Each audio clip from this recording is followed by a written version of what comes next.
Hey, The Outsiders. Chapter 6. I'm on page 85. Johnny gagged, and I almost dropped my hot fudge sundae. Cherry? We both said at the same time. The Soch?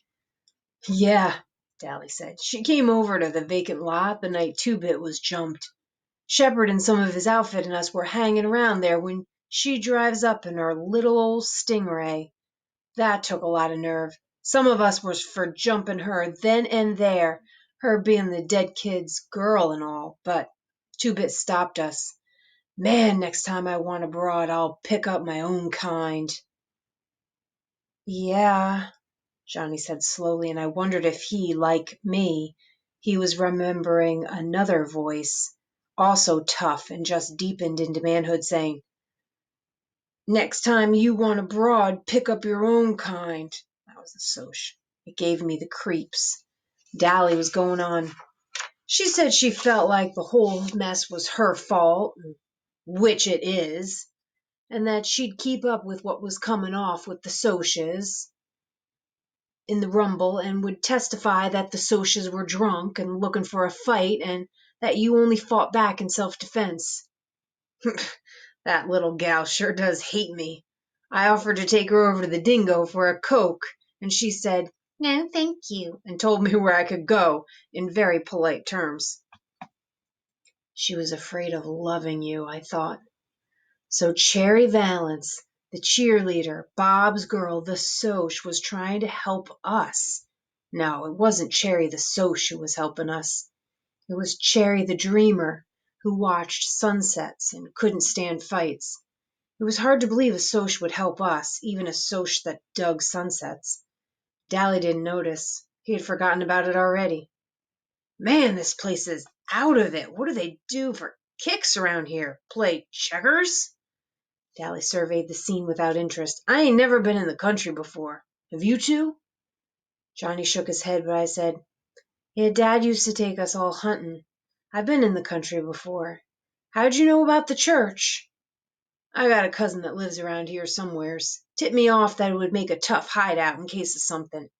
Hey, Pony Boy, I heard you was the best shot in the family. Yeah, Derry always got the most ducks, though. Him and Dad. Soda and I goofed around too much, scared most of the game away. Couldn't tell Dally that I hated to shoot things. He'd think I was soft. That's a good idea. I mean, you cutting your hair and bleaching it. They printed your description in the paper, but you two sure wouldn't fit it now.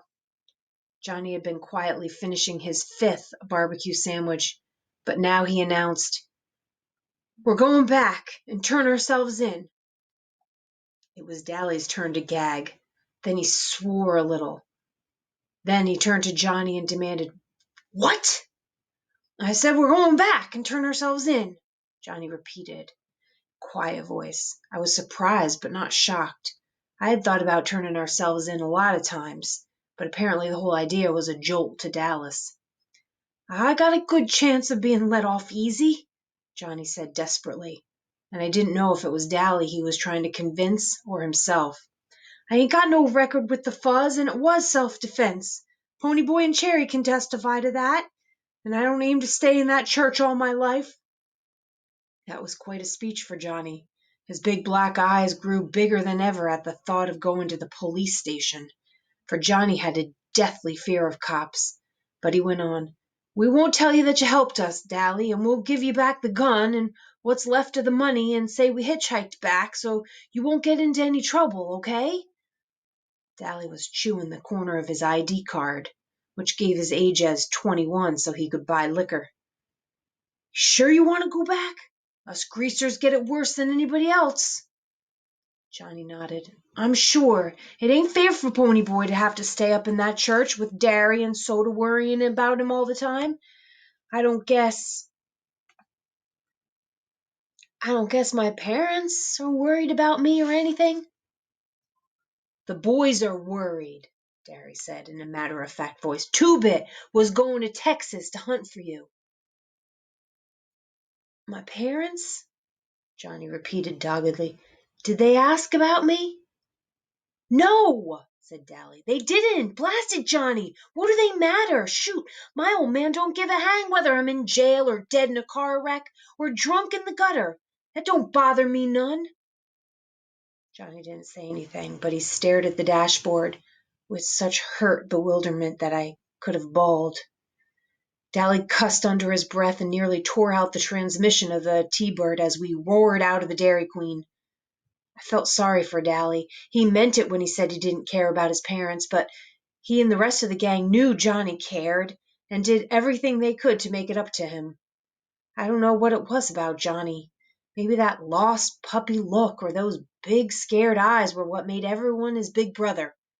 But they couldn't, no matter how hard they tried, take the place of his parents. I thought about it for a minute. Derry and Soda Pop were my brothers, and I loved both of them, even if Derry did scare me. But not even Soda could take Mom and Dad's place. And they were my real brothers, not just sort of adopted ones. No wonder Johnny was hurt because his parents didn't want him. Dally could take it. Dally was the breed that could take anything because he was hard and tough, and when he wasn't, he could turn hard and tough. Johnny was a good fighter and could play it cool, but he was sensitive, and that isn't a good way to be when you're a greaser. "Blast it, Johnny!" Dally growled as we flew along the red road. "Why didn't you think of turning yourself in 5 days ago? It would have saved a lot of trouble." "I was scared," Johnny said with conviction. "I still am." He ran his finger down one of his short, black sideburns. "I guess we ruined our hair for nothing, pony boy." "I guess so." I was glad we were going back. I was sick of that church. I didn't care if I was bald. Dally was scowling, and from the long, painful experience I knew better than to talk to him when his eyes were blazing like that. I'd likely not get clobbered over the head. That had happened before, just as it had happened to all the gang at one time or another. We rarely fought among ourselves. Derry was the unofficial leader, since he kept his head the best. Soda and Steve had been best friends since grade school. They never fought. And Two-Bit was just too lazy to argue with anyone.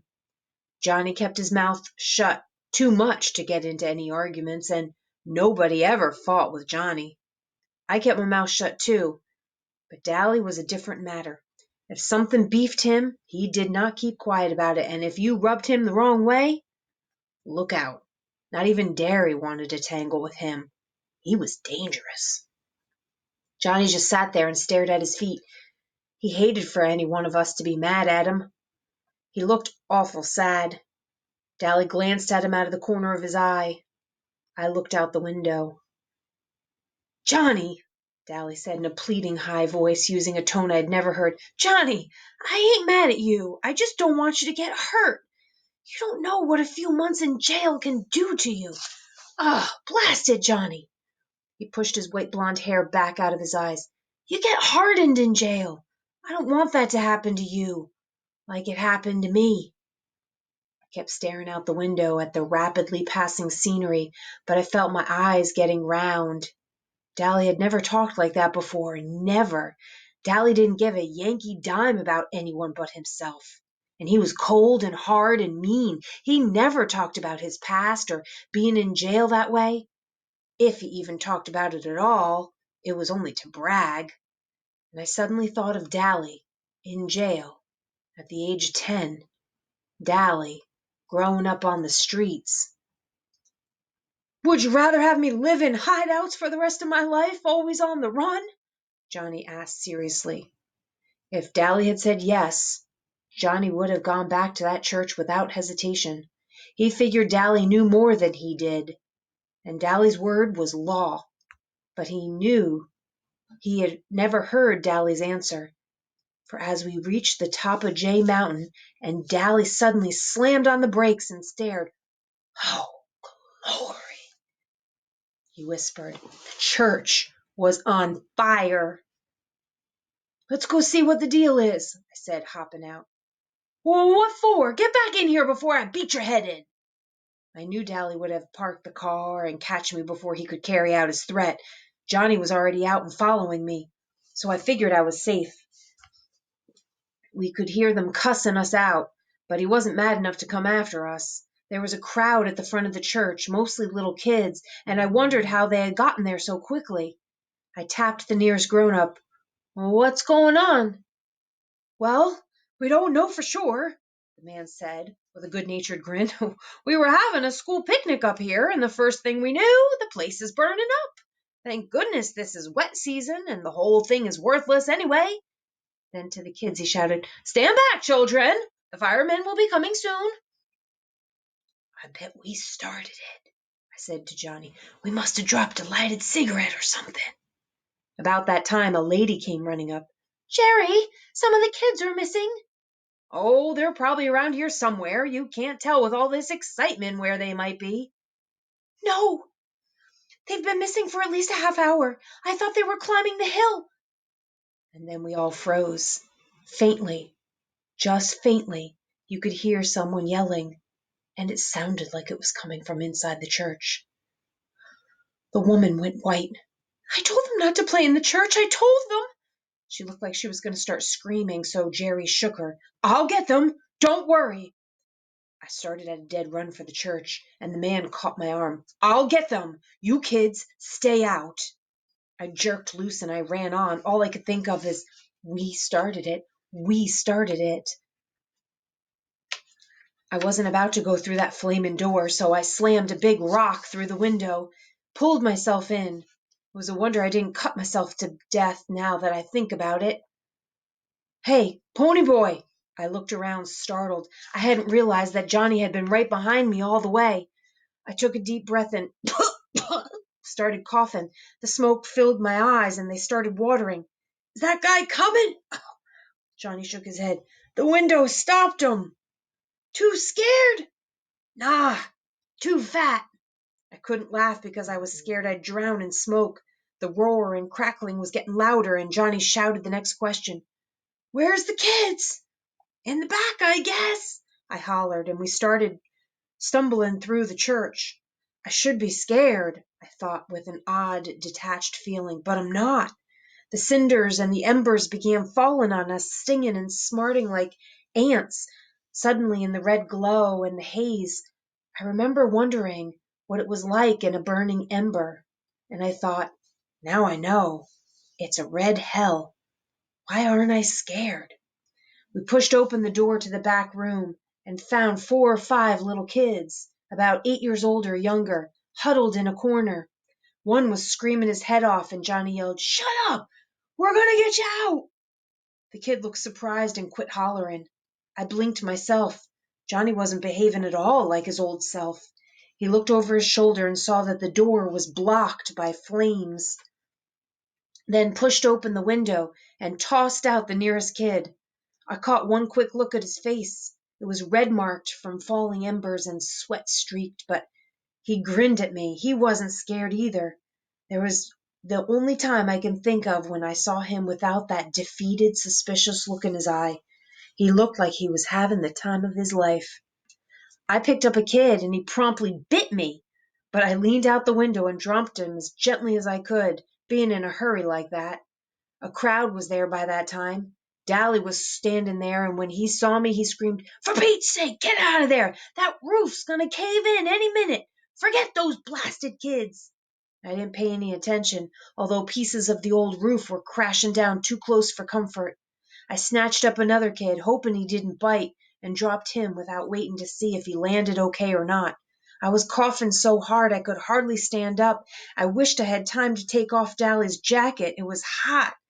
We dropped the last of the kids out the front of the church, started to crumble. Johnny shoved me toward the window. "Get out!" I leaped out the window, and I heard timber crashing and the flames roaring right behind me. I staggered, almost falling, coughing, sobbing for breath. And then I heard Johnny, "Ah!" And as I turned to go back for him, Dally swore at me, clubbed me across the back as hard as he could, and I went down into a peaceful darkness. When I came to, I was being bounced around, and I ached and I smarted, and I wondered dimly where I was. I tried to think, but there was this high-pitched screaming going on, and I couldn't tell whether it was inside my head or out. Then I realized it was a siren.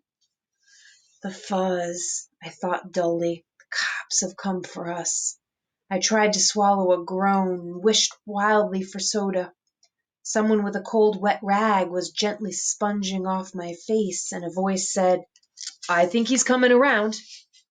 I opened my eyes. It was dark. I'm moving. Are they taking me to jail? Where? I said hoarsely, not able to get anything else out of my mouth. My throat was sore. I blinked at the stranger sitting beside me, but he wasn't a stranger. I had seen him before. "Take it easy, kid. You're in an ambulance." "Where's Johnny?" I cried, frightened at being in the car with strangers. "And Dallas?" "They're in the other ambulance, right behind us. Just calm down. You're going to be okay. You just passed out." "I didn't either," I said in the bored, tough voice. "Dallas hit me." "How come?" "Because your back was in flames, that's why." "It was? Golly, I didn't feel it. It don't hurt." "We put it out before you got burned. That jacket saved you from a bad burning, maybe saved your life. You just keeled over from smoke inhalation and a little shock. Of course, the slap on the back didn't help much." I remembered who he was then. Jerry somebody or other, who was too heavy to get in the window. He must be a school teacher, I thought. "Are you taking us to the police station?" I was still a little mixed up as to what was coming off. "The police station?" It was him turned to be surprised. "What would we take you to the police station for? We're taking all three of you to the hospital." I let his first remark slide by. "Are Johnny and Dallas all right?" "Which one's which?" "Johnny has black hair. Dallas the mean-looking one." He studied his wedding ring. Maybe he's thinking about his wife, I thought. I wished he'd say something. "We think the tow-headed kid is going to be all right. He burned one arm pretty badly, though, trying to drag the other kid out the window. Johnny, well, I don't know about him. A piece of timber caught him across the back. He may have a broken back, and he was burned pretty severely. He passed out before he got out the window. They're giving him plasma now." He must have seen the look on my face, because he hurriedly changed the subject. "I swear, you three are the bravest kids I've seen in a long time. First you and the black-haired kid climbing in that window, and then the tough-looking kid going back in to save him. Mrs. O'Brien and I think you were sent straight from heaven. Or are you just professional heroes or something?" Sent from heaven? Had he gotten a good look at Dallas? No, we're greasers. I was too worried and scared to appreciate the fact that he was trying to be funny. "You're what?" "Greasers, like hoods, JDs. Johnny's wanted for murder, and Dallas has a record with the fuzz a mile long." "Are you kidding me?" Jerry stared at me as if he thought I was still in shock or something. "I am not. Take me to town and you'll find out pretty quick." "We're taking you to the hospital there anyway. The address card in your billfold said that's where you lived." "Your name's really Ponyboy?" "Yeah, even on my birth certificate. And don't bug me about it. Are the little kids okay?" "Just fine. A little frightened, maybe. There were some short explosions right after y'all got out. Sounded exactly like gunfire." Gunfire. There went our gun. And gone with the wind. Were we sent from heaven? I started to laugh weakly. I guess that guy knew how close to hysterics I really was, for he talked to me in a low, soothing voice all the way to the hospital. I was sitting in the waiting room waiting to hear how Dally and Johnny were. I had been checked over, and except for a few burns and a big bruise across my back, I was all right. I had watched them bring Dally and Johnny in on stretchers. Dally's eyes were closed, but when I spoke, he had tried to grin and told me that if I ever did a stupid thing like that again, he'd beat the tar out of me. He was still swearing at me when they took him on in. Johnny was unconscious. I had been afraid to look at him, but I was relieved to see that his face wasn't burned. He just looked very pale and still and sort of sick. I would have cried at the sight of him still, except I couldn't in front of people. Jerry Wood had stayed there with me all the time. He kept thanking me for getting the kids out. He didn't seem to mind our being hoods. I told him the whole story, starting with Dallas and Johnny and I met at the corner of Pickett and Sutton. I left out the part about the gun and our hitching a ride in the freight car. He was real nice about it and said that being heroes would help us get out of trouble, especially since it was self-defense and all. I was sitting there smoking a cigarette when Jerry came back in from making a phone call. He stared at me for a second. "You shouldn't be smoking." I was startled. "How come?" I looked at my cigarette. It looked okay to me. I looked around for a no smoking sign and I couldn't find one. "How come?" "Why, you're too young." "I am?" I'd never thought about it. Everyone in our neighborhood, even the girls, smoked.